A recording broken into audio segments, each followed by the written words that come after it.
मुख्यमंत्रीच fake narrative पसरवतायत हे विधान केलंय विजय वडेट्टीवार यांनी।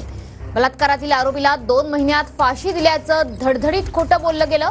कोणत्या आरोपीला 2 महिन्यात फाशी दिली गेली त्याचं नाव सांगा, असं विजय वडेट्टीवार यांनी मुख्यमंत्री एकनाथ शिंदेंना आव्हान दिलंय।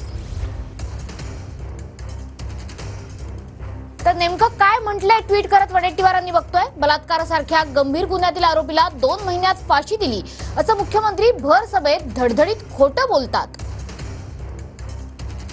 मुख्यमंत्र्यांनी सांगावं, महायुती सरकारच्या काळात 2 महिन्यात कोणत्या आरोपीला फाशी दिली गेली?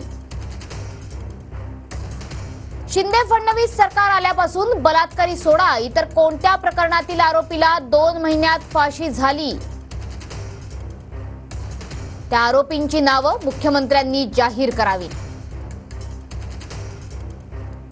हे महाविनाशी सरकार आल्यावर फक्त एसआयटीची स्थापना होते, त्याचा अहवाल येतो का, कारवाई होते का, हा सवालही वडेट्टीवारांनी उपस्थित केलाय।